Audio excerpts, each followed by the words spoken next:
Você já percebeu como existem dois extremos quando o assunto é dinheiro e fé? De um lado, ouvimos promessas de prosperidade. Tenha mais fé e Deus vai multiplicar sua riqueza. Faça esta campanha e sua vida financeira mudará. Do outro lado, encontramos pessoas que acreditam que possuir bens materiais é quase um obstáculo para Deus. Como se a pobreza, por si só, tornasse alguém mais santo. Mas será que foi isso que Jesus ensinou? Será que foi isso que a Igreja Católica ensinou ao longo de mais de 2000 anos? Antes de responder essa pergunta, quero convidar você a ouvir atentamente esta explicação do Padre Paulo Ricardo. Se eu sou fiel, se eu mostro a minha fé materialmente, dando o meu tudo para Deus, eu irei necessariamente receber prosperidade aqui nesta vida. Veja como mudou completamente. Enquanto inicialmente havia uma ênfase na santidade, depois, aos poucos, o movimento pentecostal foi resvalando para uma centralidade cada vez maior do ser humano. Enquanto os evangélicos, historicamente, sempre acusaram os católicos de serem cristão paganizado, agora, finalmente, eles conseguiram aquilo que eles mesmos diziam e acusavam. Eles paganizaram o cristianismo. A definição é muito clara. Mas talvez a pergunta mais importante seja outra. Por que essa ideia atrai tantas pessoas? A resposta é simples. Porque todos nós desejamos uma vida melhor. Queremos cuidar da nossa família, ter segurança, vencer as dificuldades, oferecer uma boa educação aos nossos filhos, ter tranquilidade para o futuro. E nada disso é errado. O problema começa quando deixamos de buscar Deus por amor e passamos a buscá-lo apenas pelos bens que Ele pode nos dar. Quando Deus deixa de ser o fim e passa a ser apenas um meio para conquistar riqueza. E é exatamente aqui que a igreja faz um convite muito diferente. Ela não condena o trabalho, não condena o patrimônio, não condena a prosperidade conquistada com honestidade, mas também nunca prometeu que seguir Cristo seria um caminho garantido para a riqueza. E talvez seja justamente esse equilíbrio que muitos cristãos esqueceram.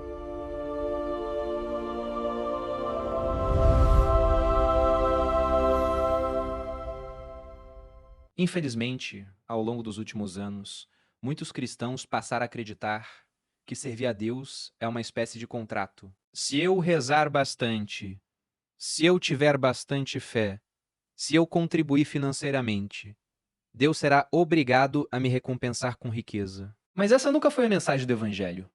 E também nunca foi o ensinamento da Igreja Católica. Antes de continuarmos, quero que você ouça mais uma reflexão. Só que esse não é o ensinamento da Igreja Católica. É levar uma vida serena, uma vida sóbria, uma vida pobre, não é na miséria, mas numa vida pobre e sóbria. Perceba como isso muda completamente a forma de enxergar a fé. Deus não é um investimento financeiro, a oração não é uma negociação, e a caridade não é um depósito esperando um retorno maior. Jesus nunca disse: siga-me e todos ficarão ricos. Na verdade, ele prometeu algo muito diferente. Prometeu cruz, perseguições, renúncias, conversão e, acima de tudo, a vida eterna. Mas isso também não significa que Deus deseja que vivamos na miséria. A igreja nunca ensinou que a pobreza material, por si só, aproxima alguém de Deus. Se fosse assim, bastaria ser pobre para ser santo. E nós sabemos que não é assim. O verdadeiro critério nunca foi a quantidade de bens que uma pessoa possui. Sempre foi o lugar que esses bens ocupam em seu coração. É possível ser rico e profundamente santo, assim como é possível ser pobre e viver dominado pela inveja, pela revolta ou pela ganância. O dinheiro nunca foi o problema. O problema é quando ele ocupa o lugar que pertence somente a Deus. E talvez ninguém nos ensine isso melhor do que os próprios santos da igreja. Quando queremos descobrir o que a igreja realmente ensina, existe um lugar melhor do que qualquer discussão: olhar para a vida dos santos, porque eles viveram o evangelho na prática. E basta observá-los para perceber que Deus nunca chamou todos para viver da mesma maneira. São Francisco de Assis nasceu em uma família rica. Poderia ter vivido cercado de conforto, mas Deus o chamou a um radical desapego. Ele deixou tudo para mostrar que nenhuma riqueza vale mais do que Cristo. Já São Luís IX, rei da França, viveu uma realidade completamente diferente. Administrava um reino, possuía riquezas, tomava decisões políticas, governava um povo inteiro e mesmo assim foi reconhecido pela igreja como um santo. Por quê? Porque nunca fez da riqueza o sentido da sua vida, usou sua autoridade para promover a justiça, proteger os mais pobres e servir a Deus. Santa Isabel da Hungria também nasceu cercada de riquezas. Era princesa. Poderia ter escolhido uma vida de luxo, mas escolheu transformar aquilo que possuía em instrumento de caridade. Aquilo que estava em suas mãos tornou-se alimento para quem tinha fome, cuidado para os doentes, esperança para os esquecidos. E então chegamos a São José, talvez o exemplo mais bonito de todos. José nunca aparece acumulando riquezas, mas também nunca aparece desprezando o trabalho. Ele sustentou a Sagrada Família com o fruto do próprio esforço. Foi carpinteiro, foi esposo, foi pai adotivo, foi administrador. Todos os dias transformava a madeira em sustento, transformava trabalho em amor, transformava a responsabilidade em santidade. Percebe o que todos esses santos têm em comum? Nenhum deles foi santo porque era rico. Nenhum deles foi santo porque era pobre. Foram santos porque colocaram Deus acima dos próprios bens e administraram aquilo que receberam segundo a vontade do Senhor. É por isso que a igreja nunca canonizou alguém por causa da sua conta bancária. Ela canoniza homens e mulheres que aprenderam a usar tudo o que possuíam para amar melhor a Deus e ao próximo. E talvez seja exatamente isso que Jesus quis ensinar quando falou sobre os verdadeiros tesouros. Talvez neste momento alguém esteja pensando, mas Jesus não disse bem-aventurados os pobres? Essa é uma das passagens mais bonitas do Evangelho. E também uma das mais mal compreendidas. Antes de continuarmos, quero convidar você a ouvir esta reflexão do Frei Gilson. Ser pobre em espírito significa que eu sou rico nas coisas de Deus e eu sou pobre nas coisas do mundo. Bem-aventurados você que é pobre e não tem nada em você que é do príncipe deste mundo.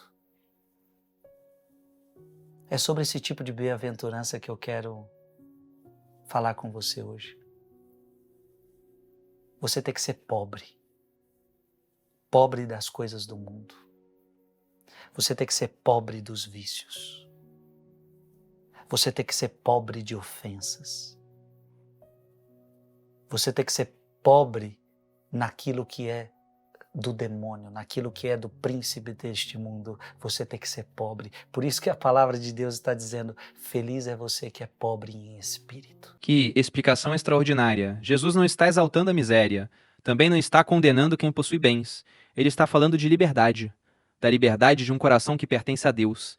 Ser pobre em espírito é reconhecer que tudo o que temos é dom, é viver sem fazer do dinheiro um ídolo, é possuir bens sem ser possuído por eles, é compreender que Deus continua sendo nosso maior tesouro, independentemente da nossa situação financeira.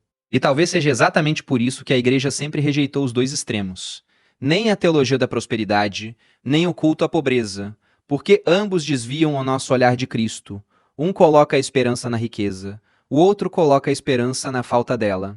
Mas o cristão coloca sua esperança somente em Deus. Quando trabalhamos com honestidade, quando administramos nossos bens com prudência, quando sustentamos nossa família com dignidade, quando somos generosos com quem precisa, estamos vivendo aquilo que a igreja sempre ensinou. Não somos donos absolutos daquilo que possuímos. Somos administradores dos talentos, do tempo, da família, do trabalho e também dos bens materiais que Deus nos confiou. Existe uma frase de Santa Teresa de Ávila que resume muito bem tudo isso.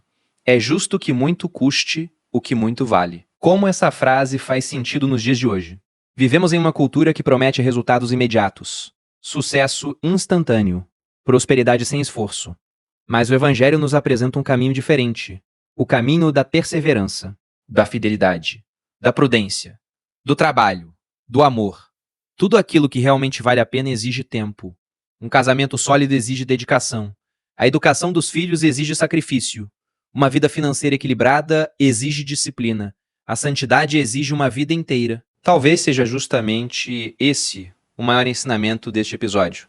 Não peça a Deus riquezas para viver melhor, peça sabedoria para administrar bem aquilo que Ele já colocou em suas mãos. Porque um coração rico de Deus permanece firme, tanto na abundância quanto na necessidade. Que São José nos ensine a trabalhar com fidelidade. Que São Francisco nos ensine o desapego. Que Santa Isabel nos ensine a generosidade. E que Cristo permaneça sempre como verdadeiro tesouro da nossa vida. Se este vídeo fez você refletir, escreva aqui nos comentários. Qual desses dois extremos você acredita ser mais comum hoje?